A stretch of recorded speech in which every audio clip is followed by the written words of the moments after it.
Masse. Ich, Adolf Hitler, werde euch alle unterwerfen. Eure Helden sind nichts. I have no earthly idea what this fella's saying. Schweiglich! You think you can lecture me, Herr Lincoln? I built an empire on willpower and steel. You are nothing but an old relic in a cheap hat. An empire built on fear crumbles, sir. Lincoln and Hitler, toe-to-toe on Raw. You can feel the hatred in the air. Mr. President, gentlemen, the world has seen enough of your quarrel. Gentlemen, tonight the world witnesses history.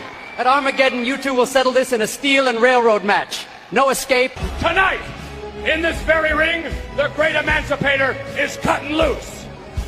Adolf, you goose-step your way down here thinking history forgot? You people think you live in the land of the free? Nine! You're shackled by your greed, by your weak leaders, by this so-called dream that is nothing but a commercial. Look around you! You people cheer for a tall, stovepipe hat-wearing relic.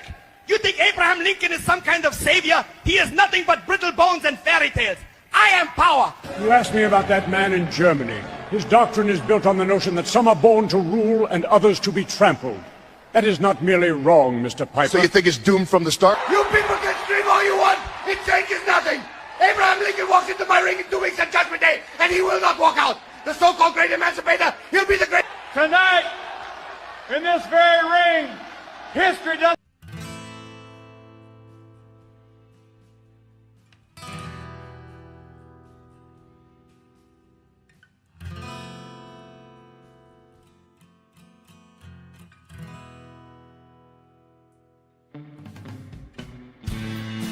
Well, hello there, partner. Go on and hang up your hat, grab yourself a whiskey, and pull up in the easy chair. We're coming off the range of 9 to 5s with a whole herd of news stories that we've been steaming over like a cow patty in the Texas heat. As they say, the chickens are finally coming home to roost. And we're here to ruffle some feathers and ensure accountability ain't just a concept, it's reality. It's that time where the day's drama casts its longest shadow. So let's light a candle to the chaos of current events, the whirlwind of politics, and the tangled webs of corruption that we find ourselves entwined by. It's time to ramble our way into the twilight. Welcome to Sunset Rants.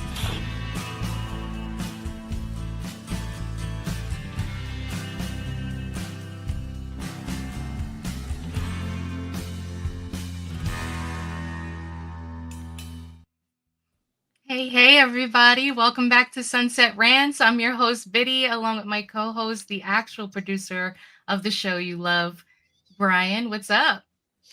What is up, ma'am? Yep, sitting in again tonight. Just raring to go. We've got. Okay, I'm lying. I'm not raring to go. It's been a slow news day. Trying to put something together, trying to make sense out of something during our pre-production meeting. I guess I accidentally did put something together that had some kind of theme to it. Biddy pointed it out to me, but anyway, yeah, that's kind of where we're. That's where I'm at. Let's see a pop quiz for you guys during the show. Let's see if you can spot the common denominator out of all a lot of these stories.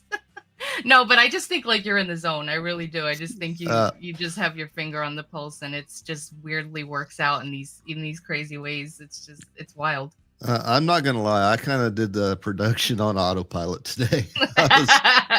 Well, your autopilot is a lot better than most. So I appreciate you, man. But yeah, of course, you guys can follow the show, the real Roma _AK on X, and you can follow me if you like, Elizabitty213A. Also, Brian has an X, Brian Tidwell 1. So definitely consider giving us a follow there. And yeah, why don't we kick it off? Because we got. I mean, in fairness, if you DM me, I'll probably assume you're a bot and I won't answer.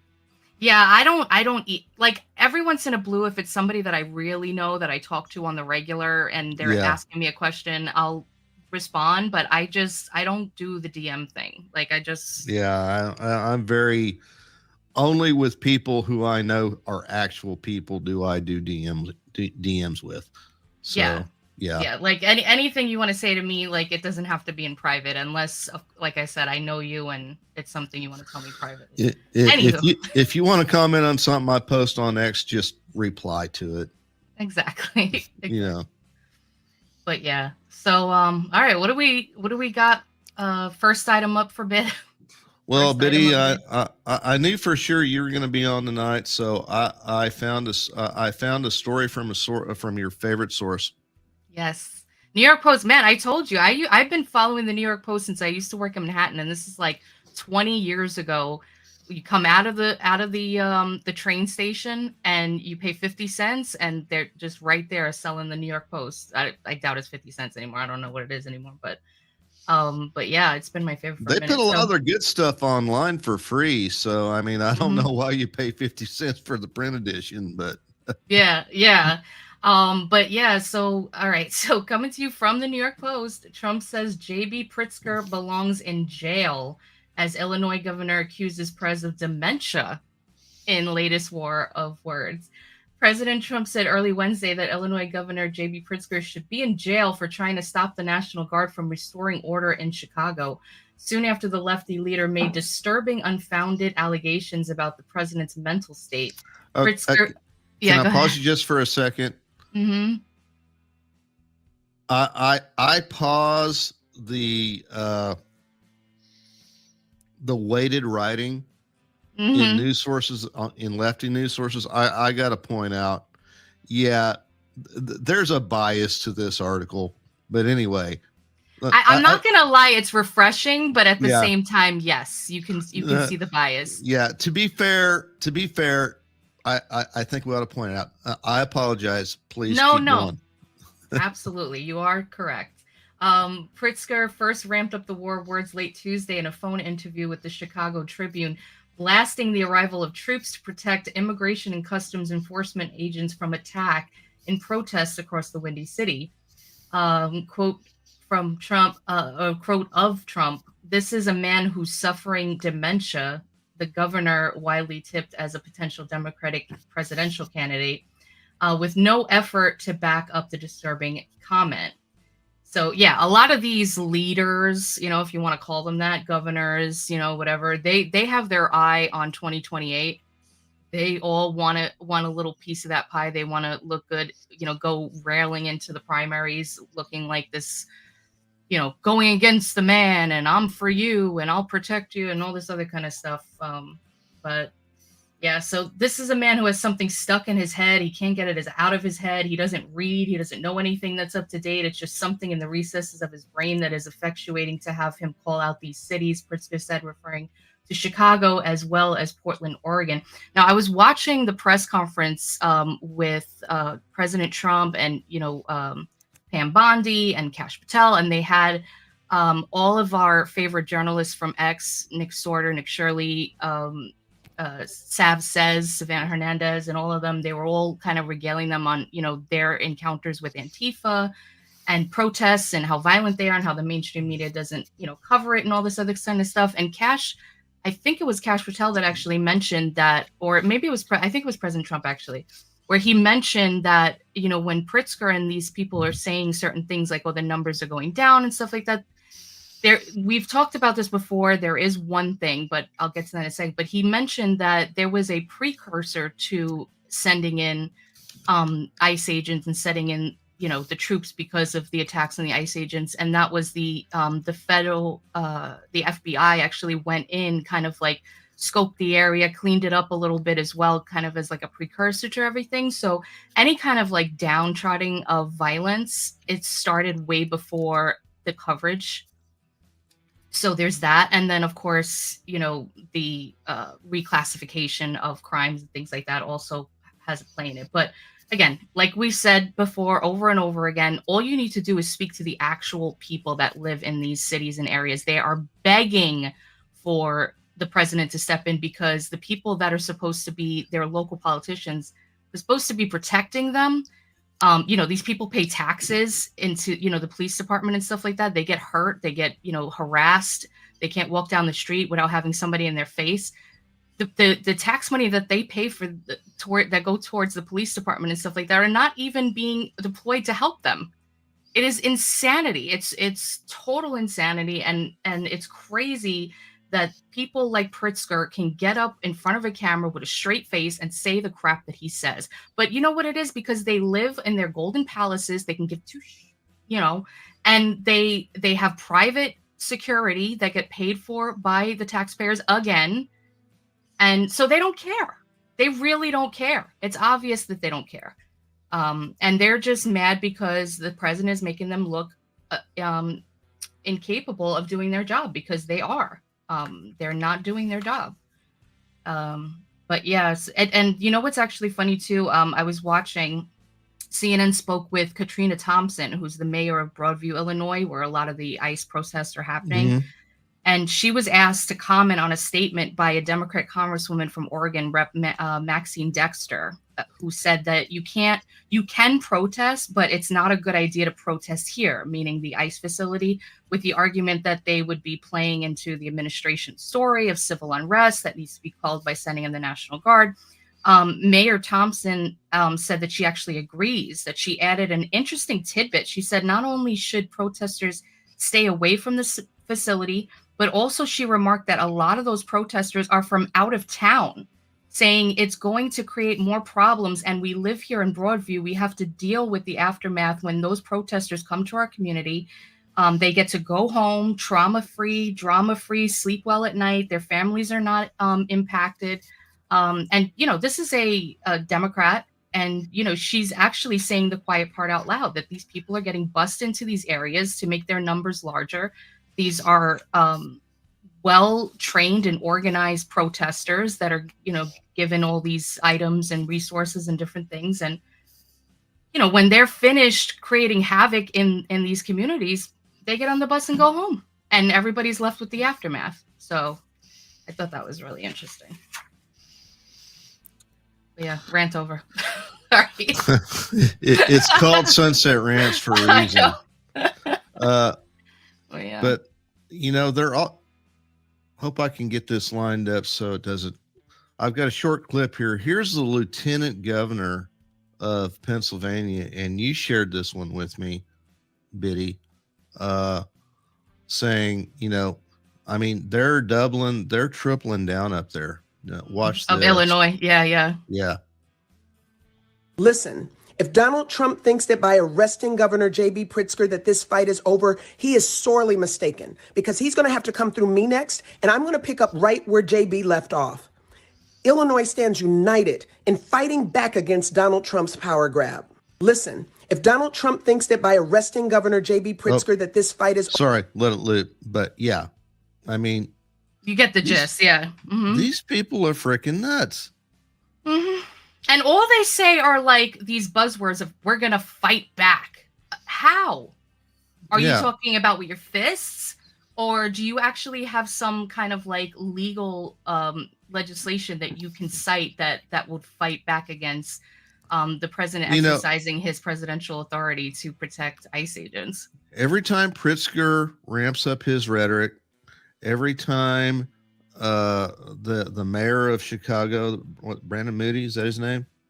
Brandon Johnson. But I like Moody better. I'm sorry, I just outed somebody I used to work with a long time ago.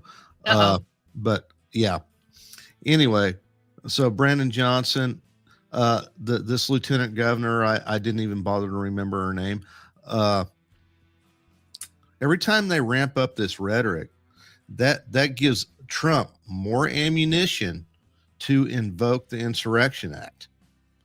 Mm-hmm. And once he finally lets the brakes loose and invokes that, well, it's going to take Congress and the Supreme Court to stop him, and I don't think either one will. Mm-hmm.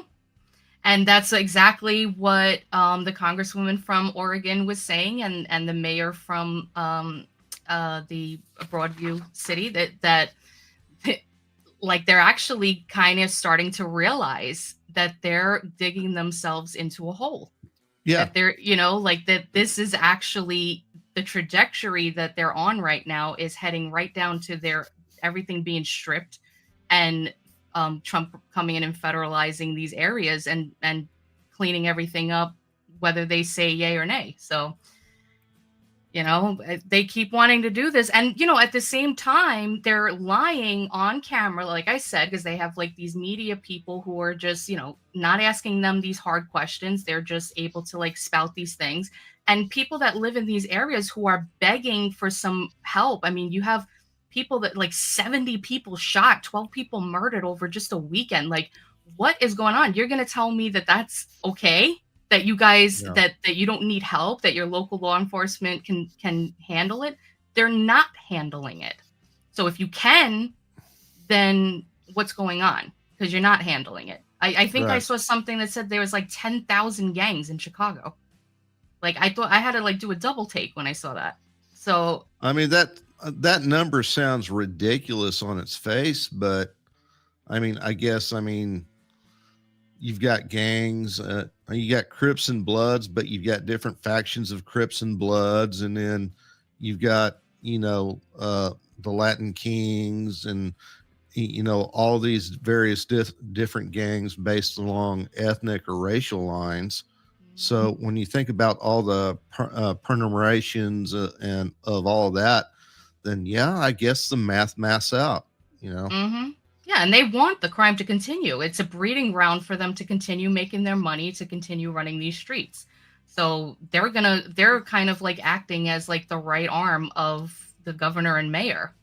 Like, like we're, you know, making all these posts and things saying like, oh, you guys are, you know, you should be scared to come over here. Like, yeah, the military should be scared to go to Chicago. I mean, like, I get it. You guys are pretty crazy over there and stuff like that. We're talking about the military, you guys. But yeah. So we'll see. And I think like the mayor has like a 5% approval rating. I mean, their numbers are down. The people there do not like them. Wrong tab. Rick, I'm disappointed in you. I mentioned the word math twice in the same sentence, and you came back without a math equation. Yeah, what's up with that? What's up, Rick? Disappoint me, son. Yeah, not only is Trump uncontrollable and uncancelable, now he's also unstoppable. Yeah, Rick. I mean, he's doing things the right way, and he's got a good team behind him. Really smart, looking into things before they do anything to make sure that they have, you know, legal standing or whatever they're doing. I mean, they're doing things very calculated. It's beautiful to watch because we need it. So, anywho, well, I guess that with your natural pause, I'm thinking, well, okay, that horse is dead. Let's beat the next one. So make sure I share the right tab here. I had about 3 coffees today, so I apologize. That's fine. You've had about 3 coffees. I'm on beer number 6, so we balance each other out. All right. You want to go ahead and take this one? Yeah, sure. All right. So this is the big story. This is the thumbnail right here, you guys. So Fox News reporting Uber driver arrested for maliciously igniting deadly Palisades fire, feds announced. So this is huge, you guys. I mean, this happened back in January, so they finally are announcing an arrest. Arrest has been made in relation to the deadly Palisades fire in Los Angeles. Oh, no worries. I can read it, but yeah, it's giving you some whatever. Well, you know, I messed up. I refreshed it. Oh.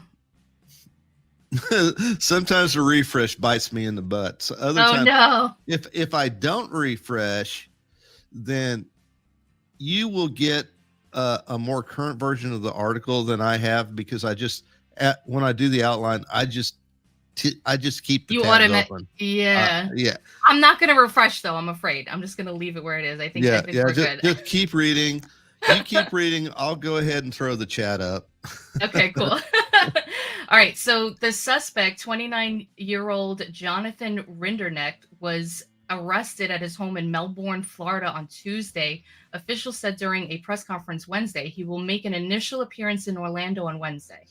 Officials accuse Rinderneck, also known as Jonathan Rinder, of starting the Lockman fire just after midnight on New Year's Day that maliciously damaged and destroyed by means of fire, specifically the fire known as the Lockman fire and Palisades fire, because it caused the second one.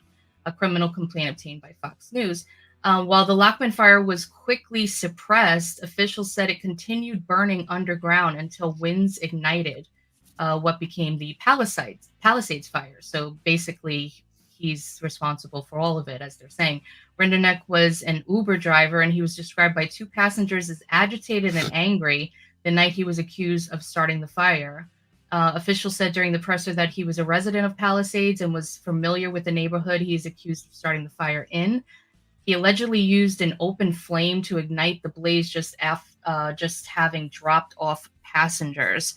So so I was watching the press conference earlier. It's acting U.S. Attorney Bill Escaley said in the press briefing. So just kind of like went over late on New Year's Eve, Renderneck, while driving for Uber, he dropped off two passengers, eventually told them that he was angry and agitated. He said the defendant parked his car, tried and failed to contact a former friend. So they were really like going, they had every single thing, all of his little breadcrumbs. He exited the vehicle, walked up a nearby trail, took iPhone videos at the nearby hilltop, listened to a rap song whose music video depicts objects being lit on fire. The defendant had also listened to that song and watched the video repeatedly in the days leading up to the Lockman fire. I think it's in the article. The music video for the song Unser Undi. It's I don't know if I'm saying that right. It's like UNZDER and then UNTHE by the French artist Jasmine, depicts fire scenes. So this song that he was like obsessed with. Defendant listened to that song and watched the video repeatedly in the days leading up to the Lockman fire. All of this they're getting, of course, from the digital data that they've obtained. It took the defendant several tries to contact 911 to report the fire, the original fire that he created in Lockman. He fled the scene in his car, but turned back around after seeing the fire trucks racing to fight the fire. Defendant then went back. He walked up the same trail from earlier that night to watch the fire, and firefighters used his iPhone to take videos of everything. So they have like every step of the way, and basically he probably wanted to see like what he started in action. And you know, the firefighters, they suppressed the blaze in Lockman, but what happened was it was burning and kind of blazing underground. And the heavy winds kind of caused the underground fire to surface and spread above ground, and that's what happened on January 7th, where it spread to Palisades, and then the rest is history, tragic history. And during the interview, so basically, because I was asking this question earlier about like why it took so long and why are we just hearing about this now? So law enforcement, they got to work by January 24th. They had identified and interviewed the defendant, the one who got arrested yesterday. During that interview, he lied about where he was when he was first at the Lockman fire, claiming he was at the bottom of the hiking trail. Then they tested geological data for the 911 call. It showed that he was standing above the fire in the clearing, merely 30 feet from the blaze as it rapidly grew. So they have that. Kenny Cooper, who's the special agent in charge of ATF's Los Angeles Field Division, he said, Renderneck is charged under Title 18844F, like Frank, which is under malicious destruction by means of fire, real property owned by an organization receiving federal financial assistance. So they have that. They also said that they went over the past 8 months, investigations conducted hundreds of interviews, including witnesses overseas. They pursued more than 200 leads. They collected more than 13,000 pieces of evidence, including fire debris, digital data, DNA samples, all analyzed by ATF's forensic lab, saying they reviewed approximately 1.5 million phone records and data extracted from digital evidence. And he also remarked that he highlighted this because he knows that there are some questions as to why it took so long to come to this conclusion. And they concluded that the Palisades fire reported on January 7th was caused by an intentionally set fire near a viewpoint along the Temesco Ridge Trail in Tapna State Park on January 1st. So they were able to, get all the evidence to point right back to that moment where the Lockman fire was started, and it was started, they say, by Renderneck. So. I'm sure a lot of people in that area are happy that they got a little bit of, some answers here, that somebody is under arrest, and they can kind of find out where everything started. I mean, it doesn't really help as far as people that lost everything and still haven't been able to rebuild in that area. And we know why, because Newsom is Newsom. Yeah, and he's partnered with, private equity companies and everybody else to, go ahead and put in the liberal dream of turn the Pacific Palisades into one of those 15-minute cities for low income or whatnot. It's all about it. This whole thing is turning into a huge property grab, just like what happened. You never let a disaster go to waste.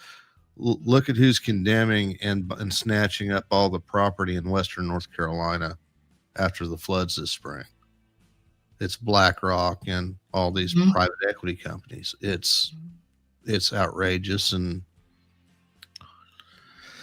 no wonder people are pissed off. Yeah, and they're not getting the coverage that they should. I mean, these people should be invited on these mainstream media platforms time and time again, asking the grilling questions about why their permits are being denied, why they're not getting access, why they didn't get access until, like, I don't know, weeks or a month down the road to their own homes. Well, they were getting, these areas were getting looted and whatnot.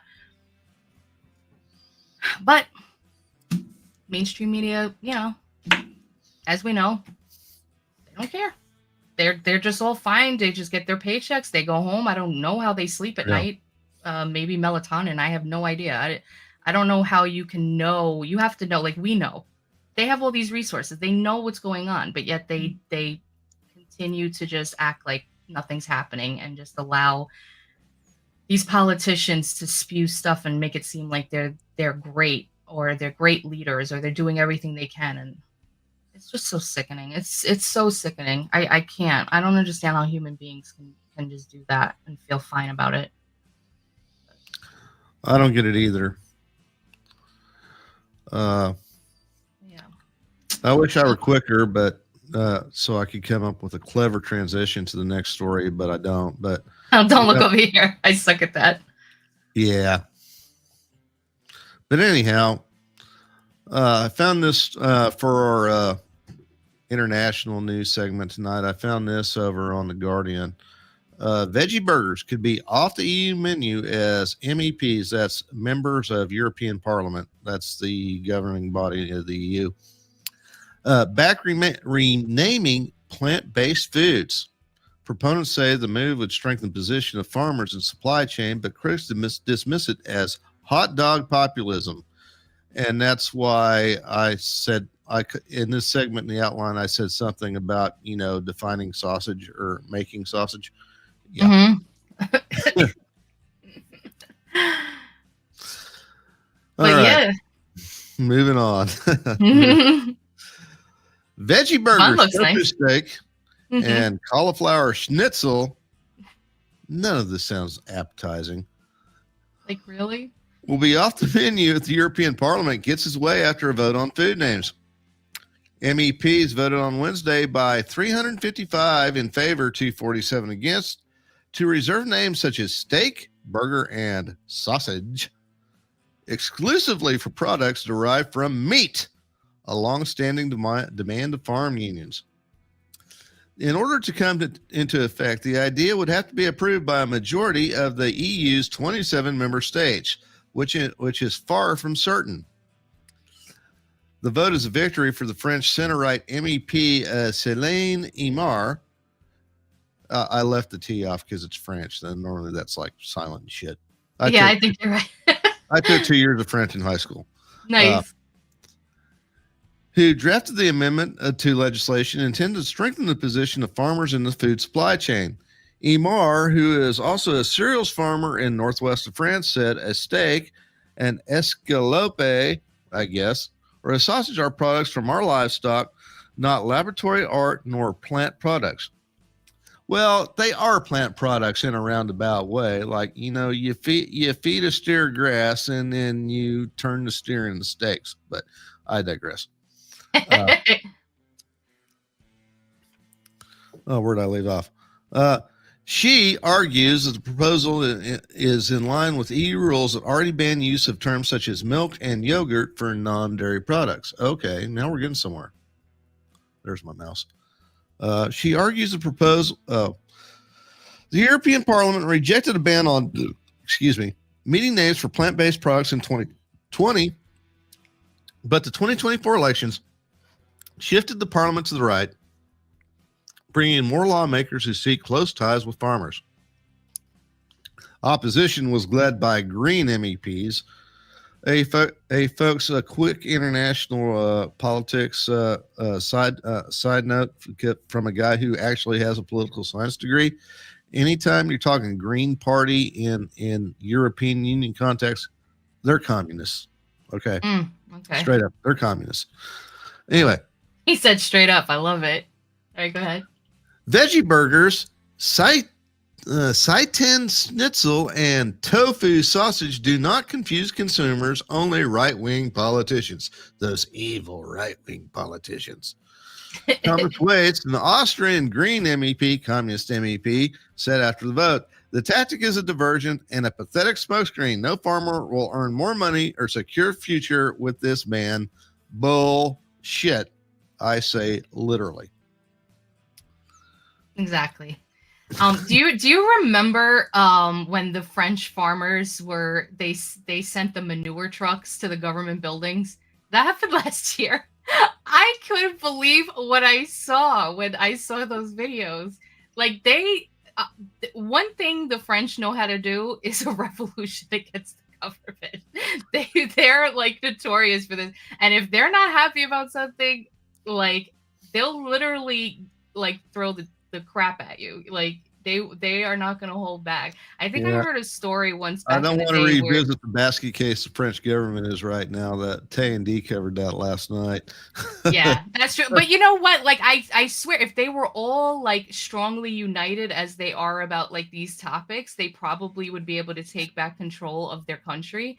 Yeah. But there's too many of people that are intertwined in all of this that think it's fine and that there's nothing wrong. So they're not all united on that front. But yeah, they're united because when you think about what it's going to do to their livelihoods, these farmers and stuff like that, especially when you talk about like lab grown meat and things like that. I know the UK, I think that the UK left the EU's complex approvals process, allowing it to pursue its own path in regulating cultivated products. So the EU as a whole, I guess they're working towards, maybe not going for the lab grown meats, and the UK, I guess, wanted to stay on that path. Who knows? They're probably getting funded by the people that are pushing that stuff. This thing was epic. Between trying to read Iris's hieroglyphics. Steak, burger, chicken, bacon. Yes, please. Oui. Oh my gosh. They will literally throw their own shit. Oh my gosh. Yeah, we keep talking about the French here. I regret that that Bear isn't in the chat. He's missing out. But yeah, listen, if you say like meat's bad and you don't want, then no, you don't get to say like whatever you're eating is a burger. Right. You don't get to sit at our table. You can eat your veggie, whatever. You can have like a nice little veggie plate, but you're not going to call it a burger. And then people are like ordering, like they had, what was it, the Impossible Burger? Like people ordering it and then thinking like, but most people knew what it was, but it's not a burger. It's been a while since I've looked at a Burger King menu. Next time I might make a point of that tomorrow. Going to Burger King, just look at the menu, see if that Impossible Burger thing is still on it. I wonder. I feel like they took it away, but then I don't really know. But maybe. But yeah, I agree. And like that lady said, Celine, it's the same as like saying you can't call certain things milk, like almond milk. you can't milk an almond. Like, it's not milk. Anyway. You know, last time I looked at an almond nut, I saw no mammary gland anywhere. And we looked, you know, we turned it around, stuff like that. Nothing there. Sorry, guys. So it's almond juice. That's what you're drinking. Don't try to make it sound better. And I kept that. I could have went way wrong on that comment, but you know, You did well. You want to go? You want to go to the Hill and see what other train wrecks going on out there? Good Lord! Talk about a train wreck. Oh, yeah. Good Lord! You want to go ahead and read this one, Biddy? Sure. All right. So from the Hill, California governor, and you probably have seen this video. It's been going viral, I think. Candidate for governor Katie Porter cuts off interview after testy Trump exchange. Is this video? I actually didn't play it to see. Oh yeah, she is talking. I don't know if you want to play that, like just the beginning part of it, just to kind of see. Actually, let me go ahead and play the. Let me get up. No, damn it. Well, while you're good, I'll just read the next sentence here. California gubernatorial candidate and former Rep. Katie Porter, Democratic California, tried to end an interview with the reporter after she was asked what she would say to voters in the state who voted for President Trump. And she basically said, like, what do you say to the 40... this is what the interviewer said. What do you say to the 40% of California voters who you'll need in order to win who voted for Trump? That was the CBS News correspondent, Julie Watts. And she basically said, how would I need them in order to win, ma'am? Like really snarky and nasty, but you can hear for yourself. She looks unhinged. We'll play part of this, yeah. What do you say to the 40% of California voters who you'll need in order to win, who voted for Trump? How would I need them in order to win, man? Well, unless you think you're going to get 60% of the vote. You think you'll get 60%. Everybody who did not vote for Trump will vote for you. That's what you're saying. In a general election, yes. If it is me versus a Republican, I think that I will win the people who did not vote for Trump. What if it's you versus another Democrat? I don't intend that to be the case. So how do you not intend that to be the case? Are you going to ask them not to run? No, I'm saying I'm going to build the support. I have the support already in terms of name recognition. And so I'm going to do the very best I can to make sure that we get through this primary in a really strong position. But let me be clear with you. I represented Orange County. I represented a purple area. I have stood on my own 2 feet and won Republican votes before. That's not something every candidate in this race can say. If you're from a deep blue area, if you're from LA or you're from Oakland, you don't have an experience. But you just said you don't need those Trump voters. Well, you asked me if I needed them to win. So you don't. I feel like this is unnecessarily argumentative. What is your question? The question is the same thing. Why are your hands up? That this is. Yeah. Like, why are you going physical? She's definitely okay. Like, I'm a New Yorker, bro. Like, you put your hands up at me, I'm gonna be like, what's the problem? That's like, definitely an aggressive stance. You're right. Yeah, she's choosing violence. I'll play a little bit more of this. Okay. Is being called the empowering voters to stop Trump's power grab. Every other candidate has answered this question. This is not correct. And I said I support it. So, and the question is, what do you say to the 40% of voters who voted for Trump? Oh, I'm happy to say that. It's the do you need them to win part that I don't understand. I'm happy to answer the question as you have it written, and I'll answer it. And we've also asked the other candidates, do you think you need any of those 40% of California voters to win? And you're saying, no, you don't. No, I'm saying I'm going to try to win every vote I can. And what I'm saying to you is that. Well, to those voters, okay. Yeah, like right after this, she basically just says like she wants to end it, and she gets up and walks away. It's there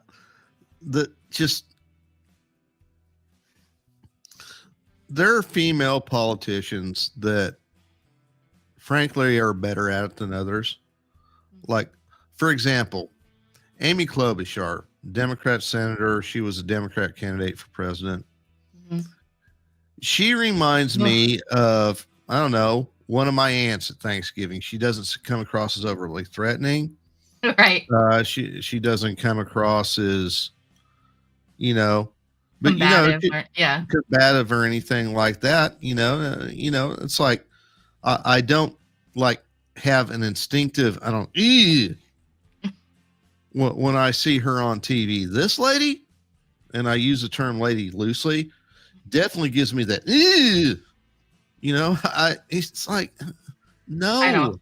She's very off-putting. And you know what's crazy too, because she says something in that video clip where she's like, oh, I ran in a state that's purple, so I know more than these candidates about how to speak to people that are on the other side of the aisle and stuff.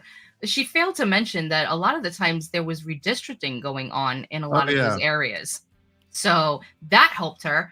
Then she foregone her because she ran as for Senate of California in 2025. She was a U.S. representative from California from 2019 to 2025. So she decided to forego that and make a run for the Senate, but she didn't get past the primaries. She couldn't get people on her side to get that percentage to go. So she dropped down. And then of course we're left with Schiff, and I think the other one was Garvey.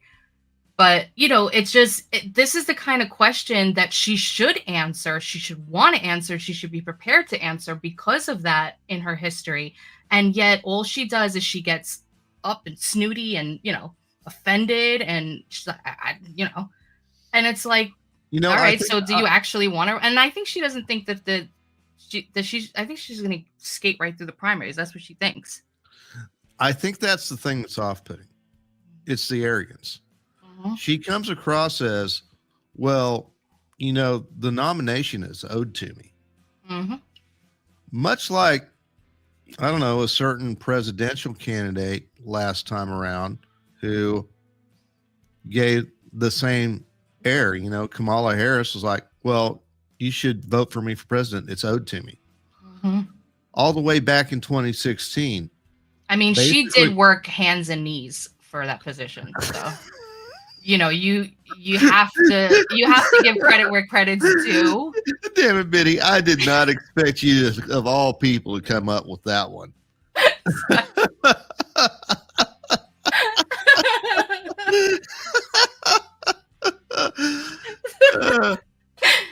Okay. I don't know what you're talking about, actually. On that note, we got to get through real quick something else so that we can get to caption this, which is the whole point of doing Sunset Rants. Yes. So. Okay. All right. I am going to attempt to speed run this one. Okay.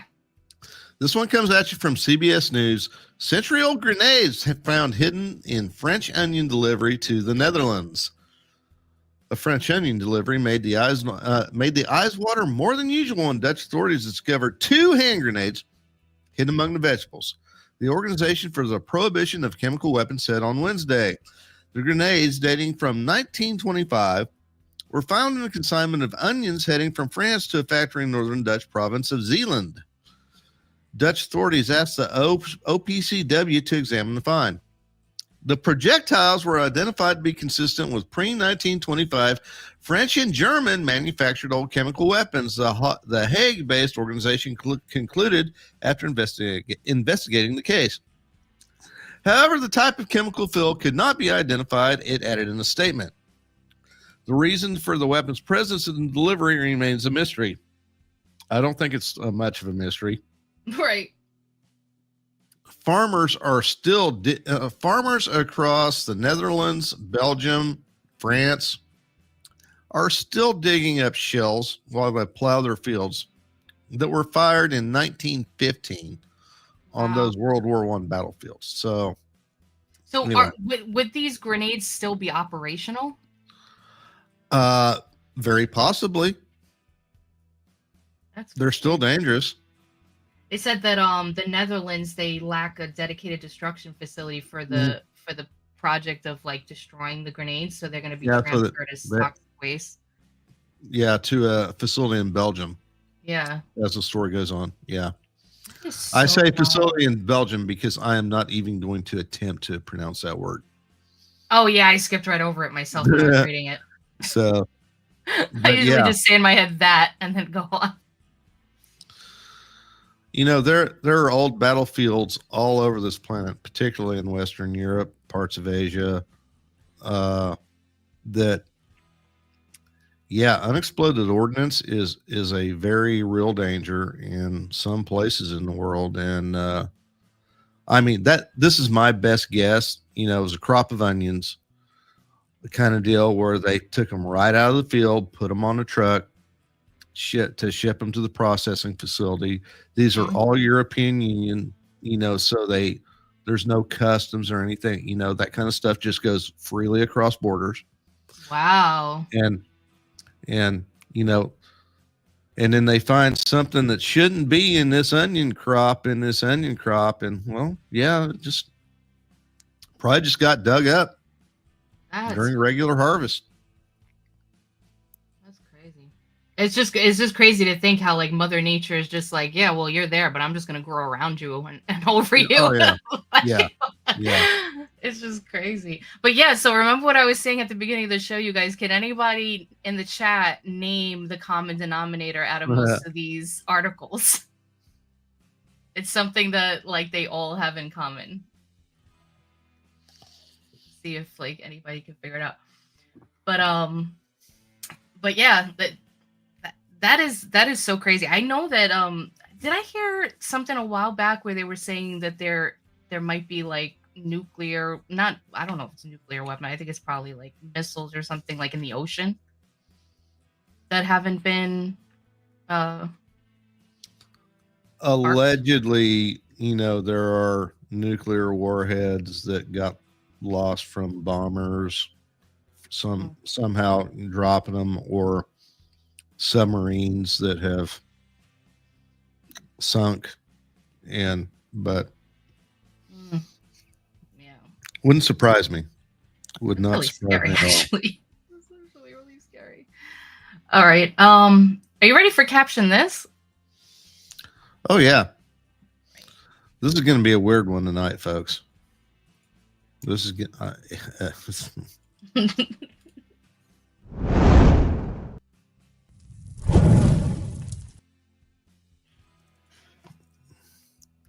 No, this is not. What the hell? I guess I hit the wrong function key. Here we go. Oh, no problem. Hey. All right, I'm going to cheat this one a little bit and tell you what the prompt was that generated this. I asked Grok to generate an image of the stereotypical Texan. And what Grok gave back to me was an image that is very reminiscent of a user both on, he's a member both. He's on our Roman Nation server. He's also a member over on the Timcast server. I don't know how Grok came up with this, but it's scary how uncanny this is to Cabrera. And I'm sad he's not in the chat. Yeah. We got some really, really cool folks in that Discord, you guys. You should come and hang out with us, anybody who hasn't joined yet. I'm going to leave this up for a couple minutes, let the chat ruminate on it. If you're new to this is Caption. This is a game we play at the end of every Sunset Ranch show. It's an AI-generated image, as Brian was saying, and we just ask you guys in the chat, please give us a funny caption, and then Brian and I will vote on our favorites at the end.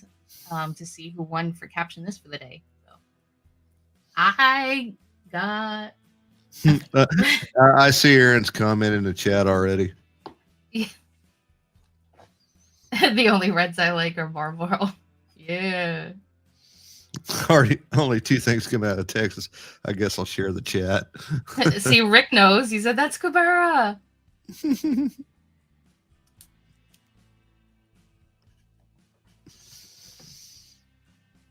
Oh, Vash says something nice here. Every story deals with someone or some system being tested by responsibility, political leaders, individuals, governments, or institutions, and how power, control, and consequences collide.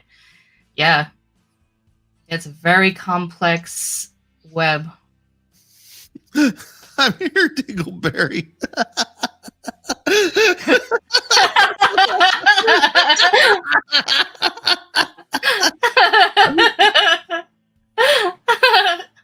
If you're Dingleberry looks at you with that like stern face. That's not nice. Only two things come out of Texas. Here,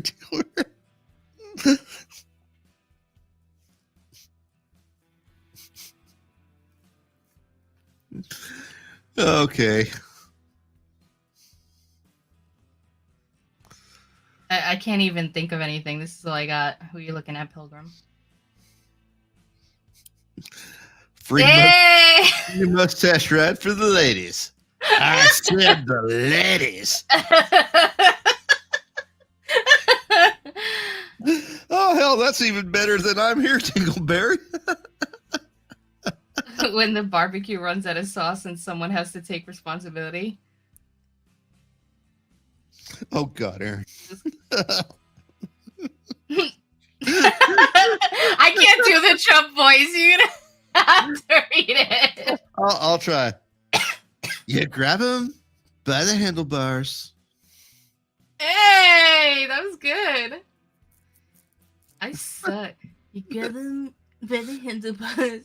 I can't even say it. I make it sound stupid. My rifle, pony, and stash. Oh, we got the comments coming in. Iris. Oh my god, my cheeks are hurting. Oh, Rick said I got one, but it's too spicy for YouTube. Rick. So I'll DM it to you guys. All right.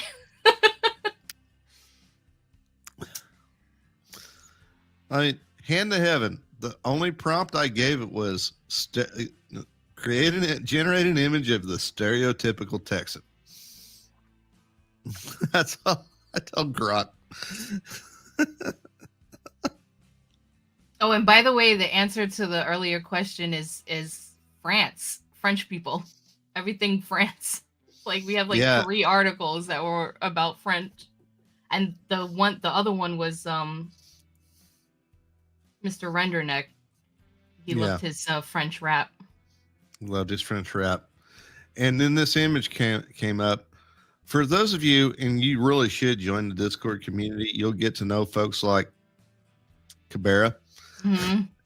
And the thing about Cabrera, he really hates anything French. Oh, really? Yes. That's perfect.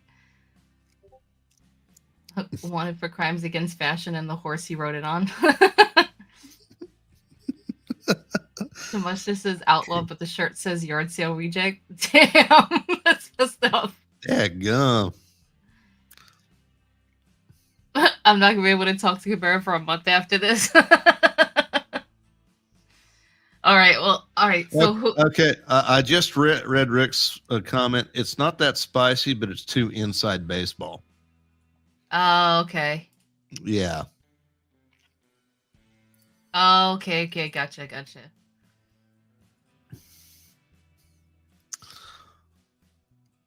My rifle, pony, and stash. Oh, we've got some contenders in here. We might have to do a poll here. Yeah. Okay, I am going to nominate. Let's see. I'm getting distracted by Discord alerts. Hold on. I'm going to nominate Aaron. The only reds I like are Marlboro. All right, and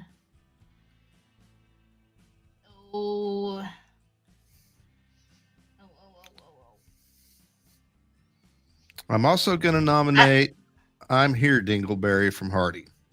Okay, and actually, I like the other one from Hardy, the free mustache rides for the ladies. I said the ladies. I like that one. You know what? We'll keep it between two. We'll keep it between Aaron and your choice from Hardy. Free mustache rides for the ladies. Okay. All right, you guys.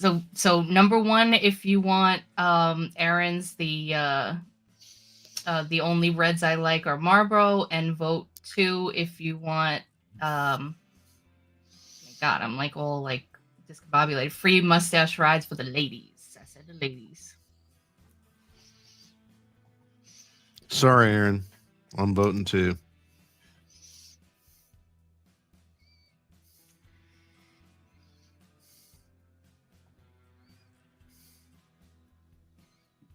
I'm voting too for that one. But there were a lot of really good ones. Of course, Erin doesn't vote for herself. Okay, we got 222 so far.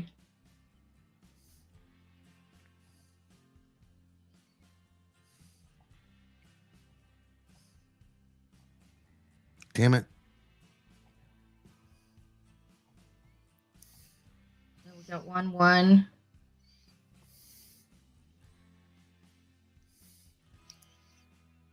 Somehow I am missing the chat. Yeah, Vash, you get to keep your hair another day. We're getting there close, though, you guys. We got 9 more subs we need to hit that 1K mark. So share this show with your friends, please. And Vash has pledged that if we make 1K, I think it's during the live stream, Vash, that you'll go live and shave your head, cut your hair, shave your head. And he's got long hair, you guys, if you don't know. So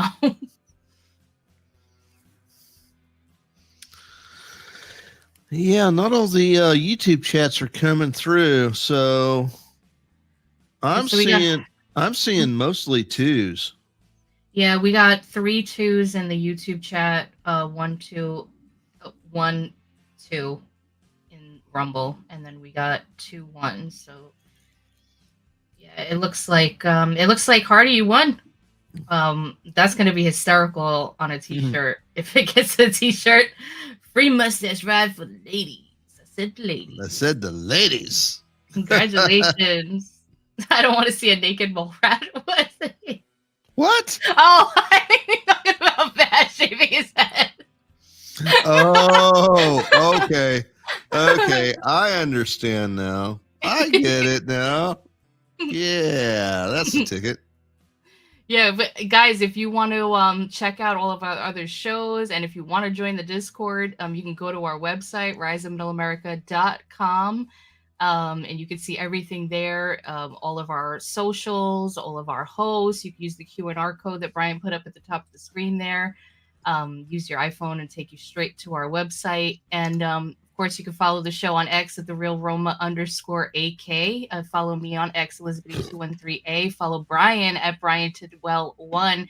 And tonight is Roma Sports Night. So at 10:30 p.m. Eastern, just a half an hour from now, AK and Gargi are going to be doing Roma Sports. So definitely come back, check that out. That's our beautiful website. It's really so great. I swear, Turtle did such an amazing job on this website. It's so nice. Yeah. But as always, thank you guys for joining us. Happy Wednesday. We got over the hump. We're getting closer to the weekend. I hope you guys had a wonderful day. I hope you have a wonderful evening. Love you all. And yeah, thank you, Brian, as always, for doing the show with me. I love doing the show with you. Reminds me of old times. Oh, yeah. Day rush days.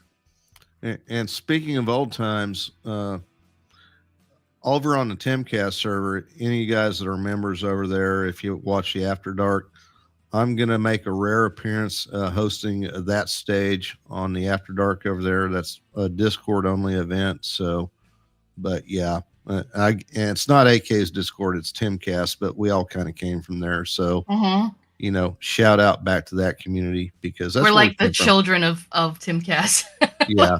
Yeah. So, in any case, hey, good night, all. Biddy, you're the official host. You get the last word. Love you guys. Have a great evening. So I got to thinking, there's MAHA, Make America Healthy Again. MAGA, Make America Great Again. But what we really need to do is make America follow the Constitution again. Motherfucker.